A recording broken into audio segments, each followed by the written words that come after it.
룻기 1장 1절에서 11절 말씀까지 한 절씩 교독하겠습니다. 사사들이 치리하던 때에 그 땅에 흉년이 드니라. 유다 베들레헴의 한 사람이 그의 아내와 두 아들을 데리고 모압 지방에 가서 거류하였는데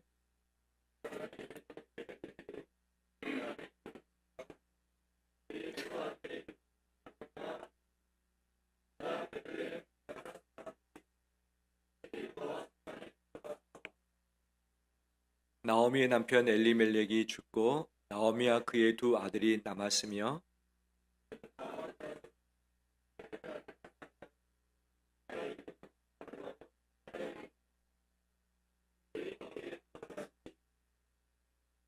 말론과 기련 두 사람이 다 죽고 그 여인은 두 아들과 남편의 뒤에 남았더라.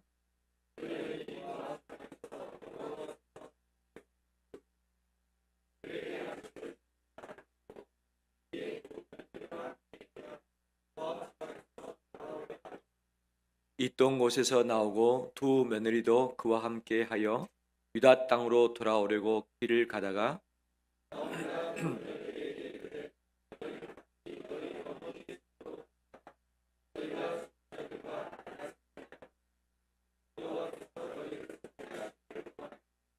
여호와께서 너희에게 허락하사 각기 남편의 집에서 위로를 받게 하시기를 원하노라 하고 그들에게 입맞춤에 그들이 소리를 높여 울며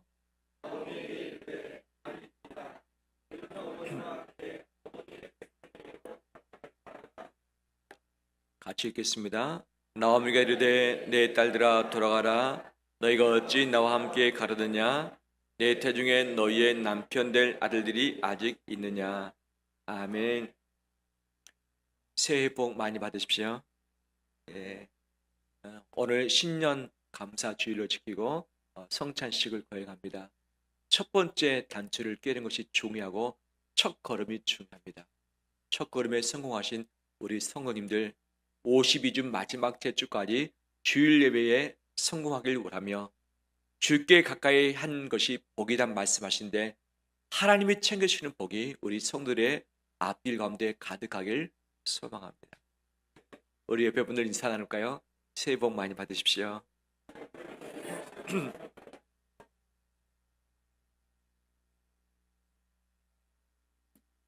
눈이 많이 와서 길이 많이 미끄러우는데 오시는 길 쉽지 않으셨죠? 아무튼 내쉬셨고 돌아가는 발걸음도 안전하게 귀가하시기를 간절히 소망합니다. 우리나라는 지금 대통령 부재 가운데 있고 총리 부재 가운데 있고 부총리가 모든 것을 대행 중에 있습니다. 이럴 때 나라에 큰 어려움이 생겨서 많은 분들이 갑자기 세상을 떠나게 되었고 국민들이 함께 슬픔 가운데 머물러 있습니다. 국민들이 불안해하고 있고 앞으로 어떻게 우리나라가 나가야 되는지 미래를 예측할 수 없는 시대 가운데 놓여져 있습니다. 우리 자녀들은 어떻게 삶을 꾸려가야 될 것입니다. 우리 직장 사업장은 어떻게 건재하게 이것을 다뤄갈 수 있을 것인가? 나의 수입은 어떻게 될 것이며 나의 건강은 어떻게 될 것인가? 여러 가지 고민 많은 시대에 접어들었다라고 할 수 있겠죠. 하지만 이럴 때일지라도 하나님은 살아계시고 하나님이 예비하신 길은 있습니다. 하나님의 뜻만이 완전히 서게 될 줄 믿습니다.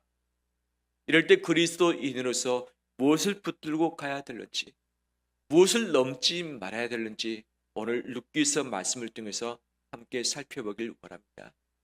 당분간 룻기서 말씀을 통해서 이 시대에 우리 각자에게 주신 말씀을 믿음으로 바꿔서 아멘으로 화답하고서 인생을 힘있게 승리하며 나가는 우리 되시길 주의 이름으로 축원합니다. 룻기서의 시대적 배경은 사사 시대라고 이야기를 하고 있습니다. 사사는 왕이 아닙니다. 선지자도 아닙니다. 제사장도 아닙니다. 나라가 어려움이 있는데 왕이 없기 때문에 사람들이 불안해하고 외적의 침략에 따라서 많은 것을 잃어버릴 때에 이스라엘 백성이 회개하고 하나님을 찾을 때 하나님은 반드시 사사를 세우시사 이스라엘을 구원해 주셨습니다. 어떻게 보면 왕의 대리의 역할 또는 선지자 대리의 역할 정도라고 생각하시면 좋습니다. 왕이 없었을 바로 그때의 사사들이 치리할 그때. 근데 사사들이 342년 동안 계속 있었는가? 그렇지도 못했습니다. 342년 이 사사 기간 동안에 사사가 없는데도 많이 있었던 것이죠. 있을 때는 평안했지만 없을 때는 뒤숭숭했었던 거죠. 그러면 이 룻기에 나오는 이 시대가 어떤 사사 시대였는가라고 추정할 때에 학자들은 아마 기드온 사사 때였지 않았을까 생각을 하고 있는 것이죠. 모두가 다 불안할 때에 이 외침으로부터 이를 당해서 모든 곡식을 수탈당하고 백성들이 굶주린 가운데 있지만 그 어떤 누구도 이들을 보호해 줄 만한 보호자가 없을 바로 그때라고 이야기를 하고 있죠. 사사기 말씀에서도 자기 소견의 어른대로 행했다라고 하고 있죠. 왜? 왕이 없으니까 하나님 말씀이 제대로 선포되지 못하다 보니까 자기 생각의 어른대로 내가 이것이 좋겠다면 자기 선택대로 살아가는 시대가 바로 사사시대라고 이야기를 하고 있죠. 근데 그때 무엇이 들었는가? 이 베들레헴 땅에 흉년이 들었습니다. 기근이 들었습니다. 그때 당시의 기근은 단 하나의 이유밖에 없죠. 그것은 비가 오지 아니할 때 또는 이슬이 충분치 아니할 때입니다. 비가 오지 아니하면 곡식 파종하고서 이 씨가 나지 않고 그 다음에 열매를 맺을 수 없기 때문에 먹을 양식이 없는 거죠. 목축을 하는 자들도 풀이 있어야지만 목축을 할 수 있는데 풀도 자랄 수 없기 때문에 목축도 실패할 수밖에 없는 거죠. 대부분이 농산일을 하든지 목축을 하게 되는데 먹고 살 길이 막막해질 바로 그때에 바로 룻기의 역사가 이어져 갔던 것이죠. 오늘날로 보면 지금 통치자가 지금 대행이 되고 있는 상태이고 우리나라의 국제관계 또는 국방의 문제 그리고 경제 문제, 교육의 문제, 우리 직장들 모든 것이 불안전한 상태에 있습니다. 우리를 보호해주고 인도해주고 책임져줄 자가 지금 마땅히 없고 속히 이 모든 문제가 해결돼야 할 텐데 이것이 언제 매듭지어지게 될런지 알 길이 없을 때입니다. 우리의 경제적인 부분이 갈수록 위태해지고 흔들리고 있습니다. 하나님은 이때에 우리에게 무엇을 바라길 원하시는지, 우리가 무엇을 붙들고 이 시대를 살아가야 되는지 우리가 하나님의 말씀을 함께 붙들길 원합니다. 오늘 본문에 등장하는 한 가정, 엘리멜렉의 가정입니다. 유다 자손입니다. 베들레헴에 거주했습니다. 그런데 그가 아내와 두 아들이 있었습니다. 나오미와 말론과 기론이었던 것이죠. 흉년이 들다 보니까 먹고 살 길이 막막해졌습니다. 그래서 자기 소견의 어른대로 뭔가를 선택했습니다. 어떻게 살아갈 수 있을 것인가? 이 땅에 소망이 없구나. 베들레헴에 있으면 계속 배를 굶을 수밖에 없겠구나라고 생각한 나머지 집을 정리해야겠다. 집 팔고 모든 밭을 다 팔아서 이것을 돈으로 바꿨습니다. 그리고 이웃나라였던 모압으로 이주를 갔습니다. 어떻게 보면 이민을 갔다라고 할 수 있겠죠. 왜 모압 땅에는 흉년이 안 들었는가?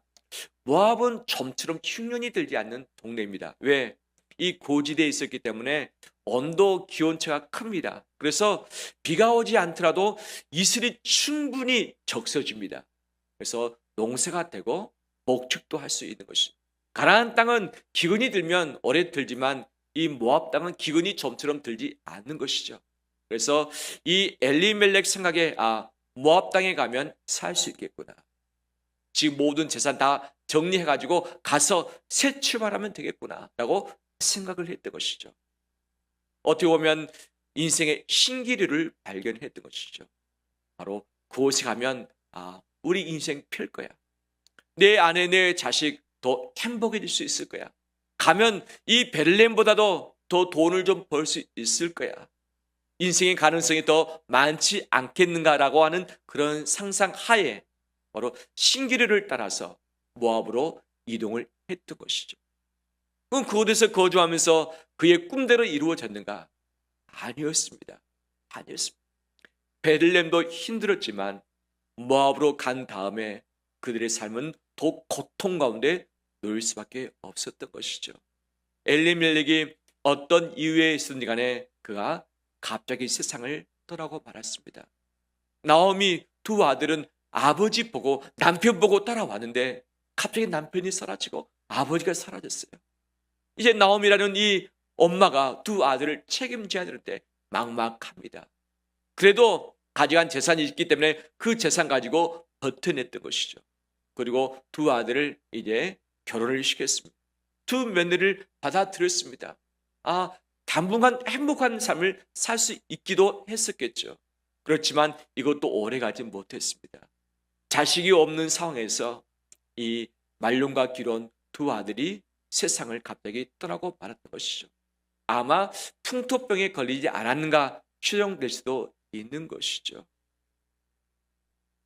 이때 나오미의 마음이 어떠했을까? 새로운 인생을 향해서, 비전을 향해서 선택하고 나갔지만 그곳에서 남편이 떠나갔습니다. 두 아들이 떠나가고 말았습니다.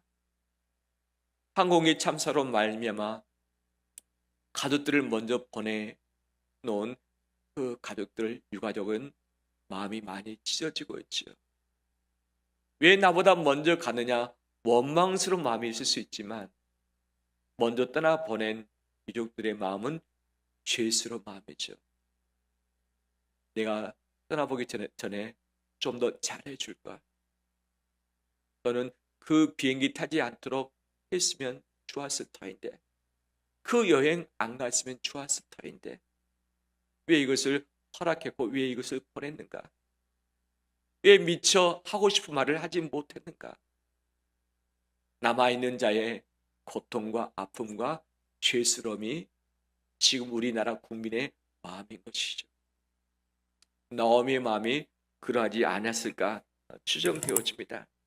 남아있는 자의 마음이 어떠한가? 찹찹하고 외롭고 죄스럽고 후회스럽고 어떻게 보면 죽고 싶고 희망이 사라지고 절망밖에 없고 다 포기하고 싶고 나는 남편에게도 버림받았고 두 아들에게도 버림받았는데 하나님마저도 나를 버리시나? 하나님마저도 나를 버리시나? 라는 그런 고통이, 영적인 절망이 그녀 마음 안에 들어왔었을 것입니다. 정말 힘들어도 고통스러워도 넘지 말할 선이 있습니다. 하나님은 이 모세 오경 가운데 분명히 말씀하셨죠. 너희가 가나안 땅을 떠나지 마라. 내가 너에게 준 이 족속의 지형을 너희가 함부로 훼손하지 말라. 내가 너에게 준 이곳에서 머물라 말씀하셨죠. 아브라함이 가장 먼저 가나안 땅에 와서 정착을 했는데 기근이 들어서 어디로 갑니까?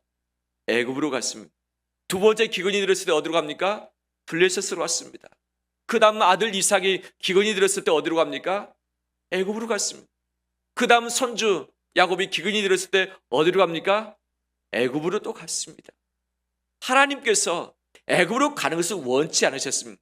야곱 같은 경우는 하나님의 계획에 따라서 애굽으로 이주를 시키셨지만 아브라함과 이삭이 이 가나안 땅 떠나는 것을 원치 않았던 것이죠.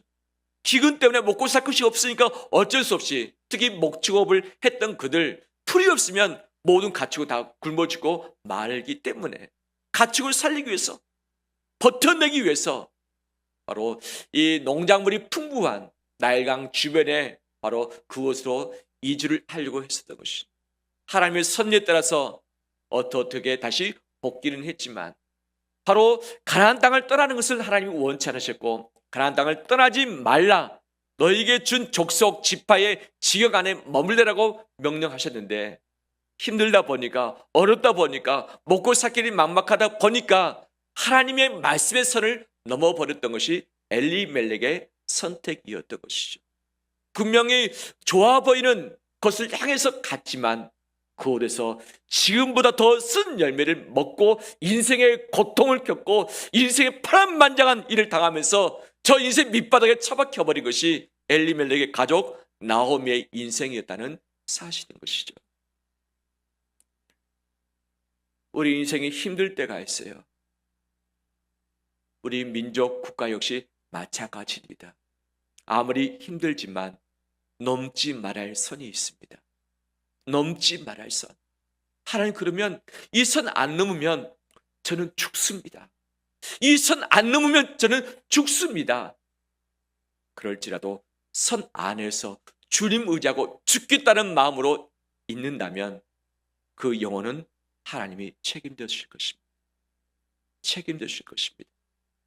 하지만 하나님의 약속의 말씀에 선을 넘어버려서 내 성현의 어른대로 행하며 눈에 보여지는 가능성을 향해서 나갈 때 바로 그것이 말씀에 위배되어진다고 한다면 그것은 도리어 고통일 것입니다. 고통이 우리를 기다릴 것이죠. 아무리 힘들어도 말씀의 선을 넘지 않는 우리 되길 원합니다. 말씀의 선을 넘는 것은 죄가 됩니다. 죄를 지어서 잘못을 해서 남을 속여서 정직을 버리고 공의를 버리고 사랑을 저버리고 나의 유익을 위해서 내 욕심을 위해서 내 가족을 위해서 뭔가를 행한다면 이 모든 것이 죄라고 하는 것이죠. 당장은 먹고 살 수 있겠지만 그 먹었던 죄로 말미암아 쓴 열매를 먹게 될 것이고 쓴 뿌리로 말미암아 인생의 처절한 고통 가운데 놓일 수밖에 없는 것이 우리 인생 여정일 것입니다. 아무리 힘들어도 굶어 죽는다 할지라도 말씀의 선을 넘지 않는 우리 되길 주의 이름으로 축원합니다.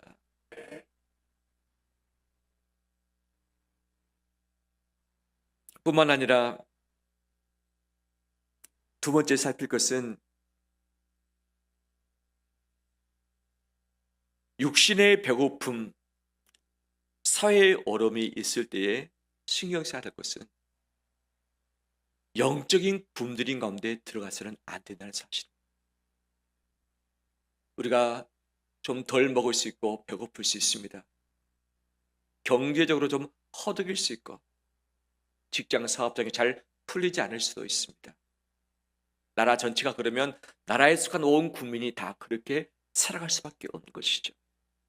그럴 때 신경 써야 될 것, 영적으로 줄이지 않도록 주의하길 바랍니다. 영적인 부분까지 줄인다면 우리는 끝입니다. 끝입니다. 영적으로 살아있어야지 일어설 수 있고 시작할 수 있습니다. 그런데 대체적으로 보면 경제적으로 힘들 때 마음도 힘듭니다. 그때 내 신앙도 흔들리게 되어지는 것이죠. 일이 잘 풀리지 않으면 더더 주님께 나와서 붙들어야 할 텐데 주님과 멀어지기 시작하고 교회가 멀어지기 시작하고 뜸해지기 시작한다고 하는 사실이죠. 이것이 우리가 더 영적인 병에 걸려서 떠날 수 없는 상황에 우리가 놓여지게 될 것입니다. 삶이 잘 풀리지 않고 힘들 때일수록 영적인 것이 굶주려지지 않도록 주님을 더 가까이 하는 우리 되길 원합니다. 가나안 땅에 하나님의 성전이 있었고 성전에 가서 제사를 드리고 하나님을 찾아뵙는 것이 우리 하나님 백성의 도리였던 것이죠. 하지만 모압 땅에 가서 거주한 지 10년 동안 나오미 가족은 한 번도 돌아온 적이 없습니다. 그 가족이 성전에 와서 제사를 드렸다고 하는 그 증거도 나오고 있지 않는 것이죠. 가난의 문제를 풀려고 했지만 영적인 문제를 포기하면서까지 그곳에 나갈 때에 모든 것을 다 잃어버리고 말았던 것이죠. 남편 잃고 두 자식 잃고 집과 전답을 다 정리해서 가져갔던 재산 다 탕진해버리고 10년의 세월을 잃어버리고 말았고 자기 인생의 꿈을 잃어버리고 말았고 자기의 건강까지도 흔들게 됐던 것이 나오미의 인생 자체였던 것이죠. 다 잃는다 할지라도 영적인 부분 이것을 잃지 않고 나가는 우리 되길 원합니다. 어떻게든지 교회 가까이, 주님께 가까이 나오는 것이 살 길인데 내가 살려고 애를 쓰다 보면 멀어질 수 있거든요. 주일 성수하지 못하며 주님께 예배드리지 못하며 허겁지겁 분주한 가운데 놓일 수 있습니다. 내가 좀 더 시간을 많이 들여서 돈을 벌여야지 내 가정에 살겠다 하지만 영적으로 굶주렸는데 어떻게 힘을 쓸 수 있겠습니까? 영적으로 굶주렸으면 영안이 어두워집니다. 하나님이 예배하신 길이 있는데 그 길이 보여지지 않고 하나님이 일하고 계시는데 일하심이 보여지지 않습니다. 인간적인 방법으로 일을 처리하다 보면 내가 기대했던 것보다도 훨씬 더 좋지 않은 결과가 우리 가운데 놓여질 수 있다고 하는 사실이죠. 육신의 가난함이 다가올 때에 영적으로 부유해지는 우리 되길 원합니다. 그 시간 뭐 할 것인가 고민하고 눈물 흘리며 절망 가운데 있는 것이 아니라 더 기도하고 더 말씀 보면서 주님께 가까이 하면서 내 영혼이 살찌울 수 있는 그런 시간 되길 간절히 소망합니다. 간절히 소망합니다. 세 번째, 나오미는 다 잃었습니다. 이제 가진 것이 없습니다. 두 며느리밖에 없습니다. 돌아오려고 했습니다. 한 며느리는 돌아가려고 했을 때 돌아갔습니다. 이제 그녀에게 남은 것이라고 하는 정말 아무것도 없었던 것이죠. 그렇지만 나오미에게 남겨진 단 하나가 있었습니다. 그것이 무엇일까요? 다 잃었지만 가족 잃고 인생 잃고 재산 잃고 희망 잃고 다 잃었지만 그녀가 잃지 않은 단 한 가지가 있었습니다. 그것이 무엇일까요? 6절 말씀 보겠습니다. 6절 함께 읽겠습니다. 그 여인이 모압 지방에서 여호와께서 자기 백성을 돌보시사 그들에게 양식을 주셨다함을 듣고 이에 두 며느리와 함께 일어나 모압 지방에서 돌아오려 하여. 아멘. 누가 자기 백성을 돌보셨다고 들었습니까?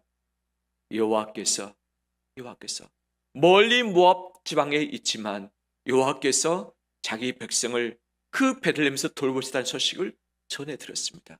이것이 귀에 들려왔던 것이죠. 그래서 그녀는 결심했습니다. 돌아가야 되겠구나.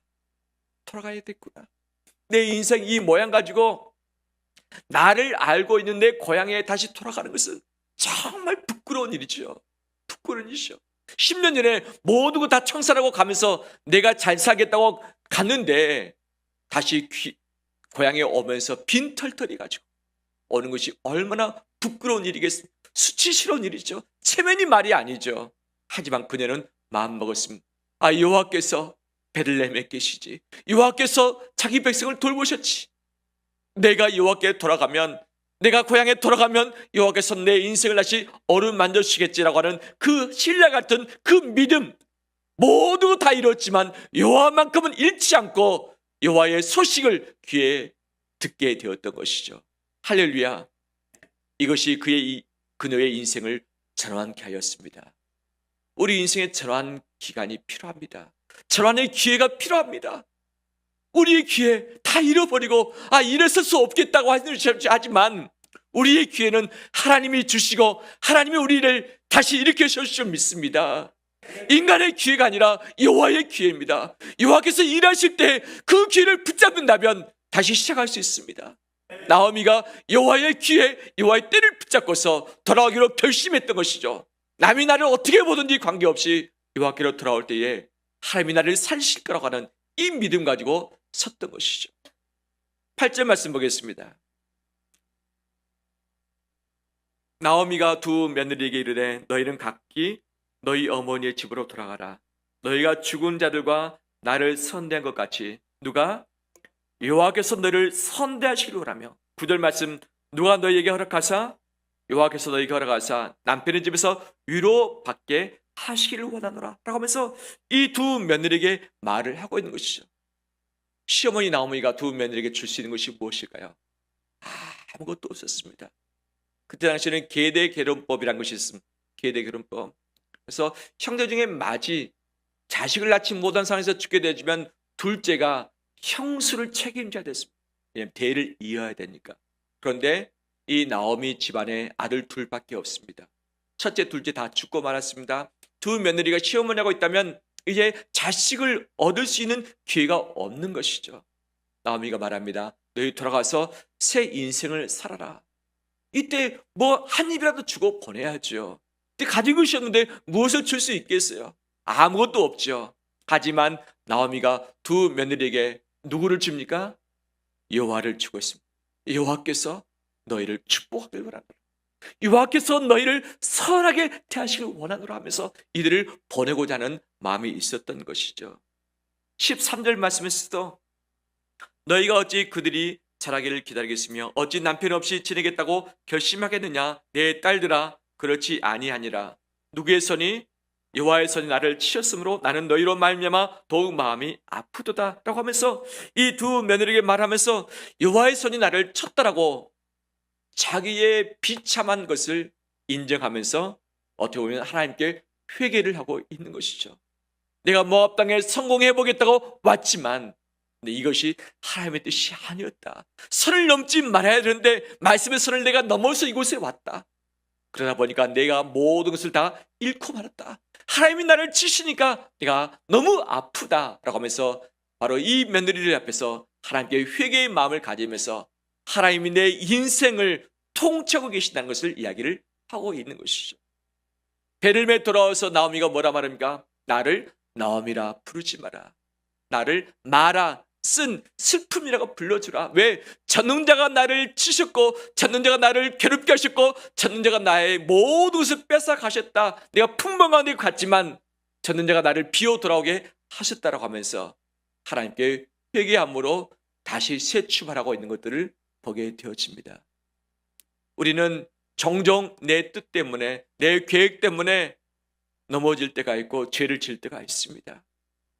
그럴 때마다 기억해야 될 것은 회개함으로 주 앞에 돌아오는 우리 되길 원합니다.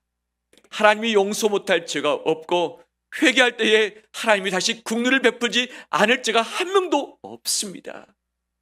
이 나오미가 모든 것을 다 잃어버렸지만 오직 여호와 한 분을 잃지 않고 신랄 같은 희망의 그 줄을 붙잡았습니다. 이거 붙들고 그녀는 모압 땅에서 일어났습니다. 다시 돌아왔습니다. 하나님의 통치가 있는 베들레헴에 거주하게 되었습니다. 할렐루야. 그 남은 것은 하나님이 그녀의 인생을 책임지셨습니다. 책임지셨습니다. 혼란한 이 시대에 통치자의 부재의 시대, 많은 것을 잃어버리고 있는 이 시대에 우리가 무엇을 붙들어야 될 것인가? 내 인생 다 잃을지라도 여호와를 잃지 않고 붙들 때에 하나님이 새 일을 행하십니다. 아무리 힘들더라도 선을 넘어서 죄 짓지 않길 바랍니다. 순결함으로 정직함으로 거룩함으로 주 앞에 내어드릴 때에 하나님이 거룩한 가운데 나에게 일들을 행하실 줄 믿습니다. 다 잃을지라도 주님을 믿는 그 믿음의 신앙으로 승리하며 나가는 우리 되시기를 주의 이름으로 축원합니다.